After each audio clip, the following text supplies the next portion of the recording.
The holy city of Jerusalem under fire. Images like these coming in from Israel all day. Dramatic pictures of families huddled in concrete pipes for safety. The world watching right now and asking, is the region even closer to the brink of war? We'll talk to ABC's Global Affairs anchor Christiane Amanpour on the ground in Jerusalem. But first, we go right to the Gaza Strip, where ABC's Alex Marquardt is in the heat of the fight tonight. Alex. Good evening, Diane. Tonight, there are 20,000 Israeli reservists who have been called up. Tanks and troops are massing along the border not far from here, preparing for a possible ground invasion. Missiles and rockets have been flying back and forth. There has been no let-up in this deadly escalation. Sirens today in one of the most sacred cities in the world, Jerusalem, a target for the first time in this battle. A rocket fell 10 miles short. No one was hurt. In Tel Aviv, Israelis ran for cover. In all, more than 550 rockets have now been launched at Israel, leaving 3 dead. The military says a third have been intercepted by Israel's famed Iron Dome anti-missile system. Today, we saw where those rockets are coming from. Clouds of smoke revealed a militant rocket launching site. We asked one of the militant groups behind the attacks what it would take to stop. As soon as Israel stops attacking the Gaza Strip, you will stop firing on Israel.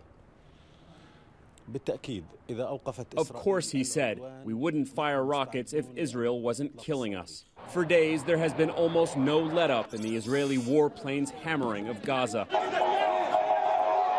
30 Palestinians have been killed, most of them civilians. At Gaza's biggest hospital today, we saw a steady stream of wounded arriving, including children. In the ICU, men with traumatic brain injuries. Ahmed Darmouche, 21, is brain dead, and doctors are not optimistic. Are you able to cope if this escalation continues? No, of course no. Situation is stable, minimum stable. And if continue, we can't. Of course we can't. Israel, however, is ready for a more drawn-out fight. It was revealed today that Israeli authorities have prepared for 7 weeks of fighting. So, Diane, these are very tense times on both sides of the border tonight. Thank you again, Alex. And now we bring in, once again, ABC's Global Affairs anchor Christiane Amanpour, who's in Jerusalem tonight. You were there. New target is Jerusalem. Christiane, what did you see all around you today? Well, Diane, it is absolutely new. We were out earlier today and we heard this air raid siren go. And what happened was that Hamas let go a rocket in this direction. You don't get a sense of general panic, neither here or in Tel Aviv. But people are concerned. They obviously don't want to be on the receiving end of any of these rockets. I think also one has to say that people are beginning to dig in for perhaps a long war, a long operation. So give us a big picture sense of where it's heading. Are we closer to the brink of the escalation tonight, or is it pulled back any at all?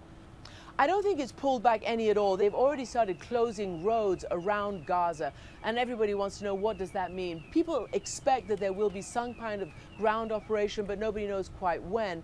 And it looks like it could start the sort of escalation that could, as I say, be a war of attrition, sort of Israel trying with all its might to stop these missiles, to go after the launching sites, to go after the operatives, but it's difficult. But it sounds as if you're saying to me that the next 24 to 48 hours are absolutely critical in which direction this goes.